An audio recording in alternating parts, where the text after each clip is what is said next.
Dear friends, இந்த வீடியோவில் செல் ரெஃபரன்ஸை பற்றி பார்க்க போகிறோம். ரிலேட்டிவ் ரெஃபரன்ஸை பற்றியும் அப்சல்யூட் ரெஃபரன்ஸை பற்றியும் பார்க்க போகிறோம். முதல்ல ரிலேட்டிவ் ரெஃபரன்ஸ்னால் என்னன்னு பார்ப்போம். இது ஒரு ஸ்கூல் ஸ்டூடெண்ட்ஸோட மார்க் லிஸ்ட்டு. இங்கே பார்த்தீங்கன்னா அவங்க 5 சப்ஜெக்ட்லேயும் எடுத்த டோட்டல் மார்க்ஸ் கொடுத்துருக்கு. இந்த ஸ்கூலில் எல்லா ஸ்டூடெண்ட்ஸுக்கும் 10 மார்க்கு கிரேஸ் மார்க்காக டோட்டலில் இன்க்ளூட் பண்ணணும்னு ஒரு தீர்மானம் போட்டிருக்காங்க. அதை எப்படி நம்ம ஃபார்முலா கொடுத்து அந்த கிரேஸ் மார்க் ஆட் பண்ணுறதுங்கிறத பார்ப்போம். 10 மார்க்கு கிரேஸ் மார்க். இப்போ நான் 10 என்ட்ரு பண்ணுறேன். இப்போ 10 டைப் பண்ணிவிட்டு என்ட்ரு பண்ணுறேன். அதாவது கிரேஸ் மார்க் 10. இப்போ மவுஸை ரைட் சைடு கீழ் பக்கம் கொண்டு வந்து வச்சுட்டு டபுள் கிளிக் பண்ணுறேன். இப்போ எல்லா செல்லையும் 10 என்ட்ரு ஆயிடுச்சு. இப்போ இங்கே ஃபார்முலா கொடுக்குறேன். Total with grace mark. அதுக்கு formula is equal to this value plus this value. இப்போ என்டர் கொடுக்குறேன். கரெக்டாக 388 வந்திருக்கு. இப்போ மவுஸை ரைட் சைடு கீழே வச்சுக்கிட்டு டபுள் கிளிக் பண்ணுறேன். 394 + 10 404, 338 + 10 348. இப்போ கரெக்டாக ரிசல்ட் வந்திருக்கு. இப்போ இங்கே டபுள் கிளிக் பண்ணுறேன். இப்போ இதோட ஃபார்முலா தெரியுது. N8O8. 8 வந்து ப்ளூ கலர்லேயும் O8 ரெட் கலர்லேயும் தெரியுது. இப்போ இதை டபுள் கிளிக் பண்ணுறேன். இது N9O9. இது N10O10. இப்போ இங்கே பார்த்தீங்கன்னா செல் ரெஃபரன்ஸு கீழ் நோக்கி ஒரு செல் மாறிக்கிட்டே வருது. அதனால் ஆன்சர் கரெக்டாக இருக்குது. இதுக்கு ரிலேட்டிவ் ரெஃபரன்ஸ்னு பேர். இந்த இதுக்கு ரிலேட்டிவ் ரெஃபரன்ஸ். அடுத்து அப்சல்யூட் ரெஃபரன்ஸ்னால் என்னன்னு பார்ப்போம்.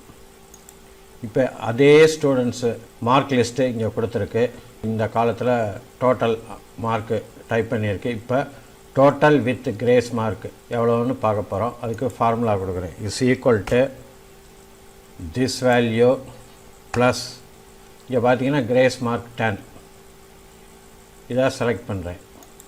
இப்போ என்டர் கொடுக்குறேன். 378 + 10 388 கரெக்டாக வந்திருக்கு. இப்போ இங்கே மவுஸை வச்சு டபுள் கிளிக் பண்ணுறேன். இங்கே பார்த்தீங்கன்னா இதே ஃபிகர் தான் இங்கே வந்திருக்கு. இந்த 10 மார்க்கு கூடலை. இப்போ ஃபார்முலாவை போய் பார்ப்போம். இப்போ நான் டபுள் கிளிக் பண்ணுறேன். N8S8 கரெக்டாக வந்திருக்கு. இங்கே பார்த்தீங்கன்னா N9S9, அதாவது இது கீழே வந்துடுச்சு. ரெஃபரன்ஸ் வந்து எம்டி செல்லை காமிக்குது. இங்கே வந்து ரெஃபரன்ஸ் அதுக்கு கீழே உள்ள இன்னொரு செல்லை காட்டுது. அதனால் நமக்கு ஆன்சர் தப்பாக வருது. இதை எப்படி கரெக்ட் பண்ணுறதுங்கிறத இப்போ பார்ப்போம். இப்போ நான் இதை delete பண்ணிடுறேன். இப்போ இது கரெக்ட் ஃபார்முலா N8S8. அதாவது இந்த வேல்யூ மாறக்கூடாது. இந்த ரெஃபரன்ஸ் மாறக்கூடாது. அதுக்கு என்ன செய்யணும்னா இதை லாக் பண்ணணும். அதுக்கு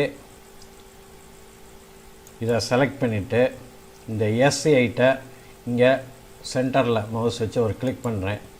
S8 செலக்ட் ஆகிடுது.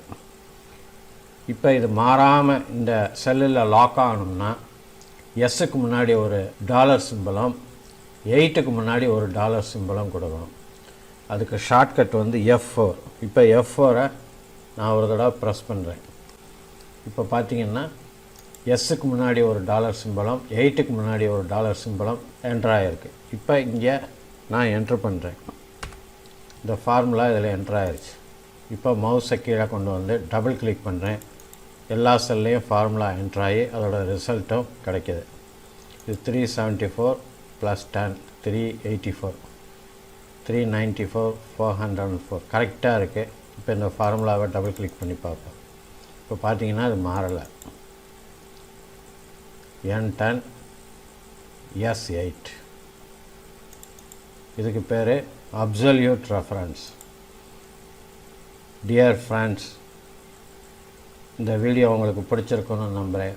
மறக்காமல் இந்த சேனலை சப்ஸ்கிரைப் பண்ணுங்கள், லைக் பண்ணுங்கள், ஷேர் பண்ணுங்கள். நன்றி, வணக்கம்.